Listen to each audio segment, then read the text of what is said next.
এ গরিব আফসোস করে লাভ নাই, লাভ নাই।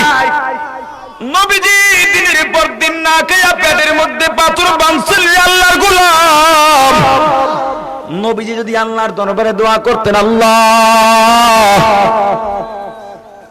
আমি ক্ষুধার যন্ত্রণা সহ্য করতে পারি না, খাবার দাও, আল্লাহ দিতেন কিনা? নবীজি একবার দিনের দাওয়াত দিয়া বাড়ির দিকে রওনা হন। প্রতিমধ্যে ফাতেমার বাড়িতে ঢুকে গেছেন। ডাক দিছেন, মা গো দরজা খোলো, হাসানকে দেখবো, হোসেনকে দেখবো। না, কোনো জবাব নাই। আবার ডাক দিলেন, ফাতেমা দরজা খোলো, কোনো জবাব নাই। এবার নবীজি ডাক দিলেন, মা গো কি অন্যায় করলাম রে মা, দরজা খোল মা, দরজা খোল। এবার ফাতেমা ভিতর থেকে কান্না জড়িত কণ্ঠে ডাক দিয়া বলে, বাবা ও বাবা, তুমি তো অন্যায় করতে পারো না, তুমি তো রাহমাতুল লিল আলামিন, সাইয়্যিদুল মুরসালিন। ও বাবা, তুমি প্রথম ডাক দিছো, দরজা খোলার জন্য ব্যাকুল হয়ে গেছি বাবা। আমি আইসা দরজার কিনারে দাঁড়ায় গেছি, কারণ অনেকদিন পর্যন্ত তোমাকে দেখি না। মেয়েরা যখন শ্বশুর বাড়িতে যায়, হঠাৎ করে যখন খবর পায় বাবা আসছে, ভাই আসছে, আনন্দ লাগে কিনা জোরে বলে? তবে বাবা দরজাটা যে খুলবা, দরজা খুলে তোমার সামনে যে দাঁড়াবা, দাঁড়ানোর মতো পর্যাপ্ত পরিমাণে বস্ত্র আমার পরিধানে নাই। এই পর্দালের মা শোন, মা শোন, নবীজির পরিবারের কেমন অবস্থা। নবীজির কাঁধের মধ্যে একটা বাড়তি চাদর ঝুলানো ছিল।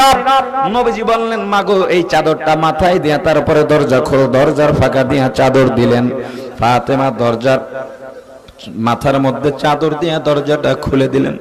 নবীজি সালাম দিয়া ঘরের মধ্যে ঢুকছেন।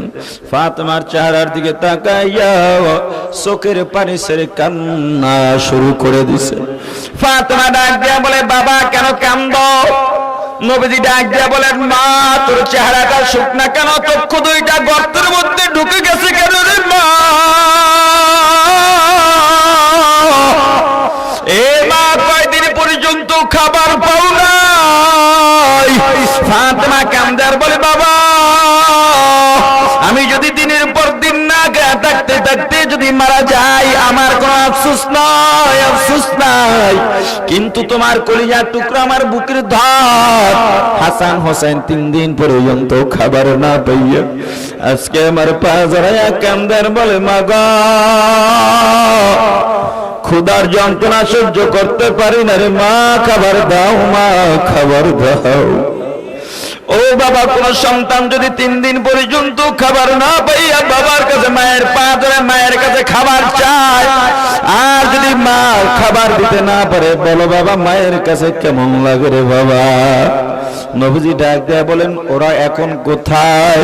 ফাতেমা ডাক দেয়া বলে, বাবা ওই যে তাকায় দেখো চুলার মধ্যে পানি ফুটাইতেছে, কিচ্ছু নাই, মধ্যে কিচ্ছু নাই। হাসান হোসেন দুজনে কি আনন্দ, মা খাবার বসায় দিছে, আসলে বাবা ভিতরে পানি ছাড়া কিচ্ছু নাই। ওরা আনন্দ করতে করতে ঘুমা গেছে। ঘুম থেকে জেগে যদি বলে, মা গো খাবার হইছে রে, কি জবাব দিব?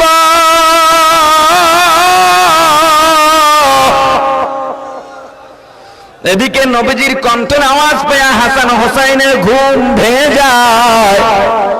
নানার কণ্ঠের আওয়াজ পাওয়া যায়। দৌড় দিয়ে একজন নবীজির ডান পাশে আর একজন বাম পাশে বসে গেছে। নবীজির গলাটা জড়াইয়া ডাক দিছে, নানা তুমি আসছো ভালো হয়েছে, নানা আজকে একটা বিচার করবা। নবীজি ডাক দেয়া বলেন, রে নাতি আবার তুই ভাই কি ঝগড়া করছো, কিসের বিচার দরকার? হাসান হোসেন ডাক দেয়া বলেন, না না না না, আজকে ভাই ভাই দ্বন্দ্ব নয়, আজকে বড় কঠিন একটা মামলা তোমার দরবারে দায়ের করতে চাই। আজকে মায়ের 2 জন সন্তান বাদী হইয়া মাকে আসামি বানাইয়া, আসামির বাবাকে বিচারক বানাইয়া আসামির বাবার কাছে বিচার দিতে চায়। বলো নানা তোমার মেয়ের বিচার তুমি করতে পারবা?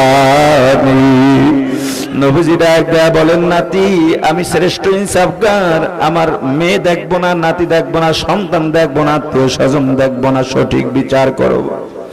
হাসান হোসেন নবীজির সামনে দাঁড়াইয়া পেটের উপর থেকে কাপড়টা সরাইয়া ডাক দেয়া বলেন, নানা তাকায় দেখো, আমাদের মা 3 দিন পর্যন্ত আমাদেরকে খাবার দেয় না, 3 দিন পর্যন্ত খাবার না পাইয়া পেটটা কাপড় পিঠের সাথে লেগে গেছে রে নানা,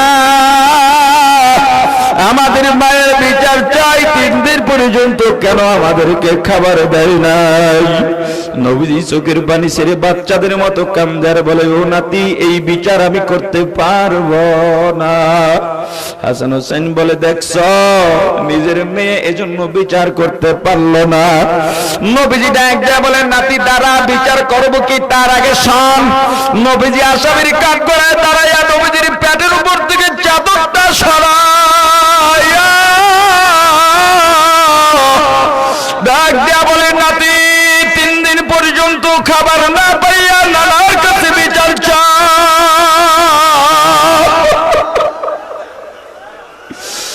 আর তাকায়া দেখ করুণালা 7 দিন পর্যন্ত খাবার না পাইয়া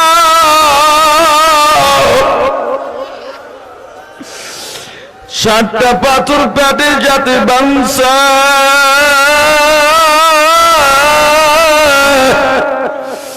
এ নাতি বল বল, যেই বিচারকের নিজে 7 দিন পর্যন্ত না খাওয়া, সে 3 দিন না খাওয়ার বিচার কেমনে করবে?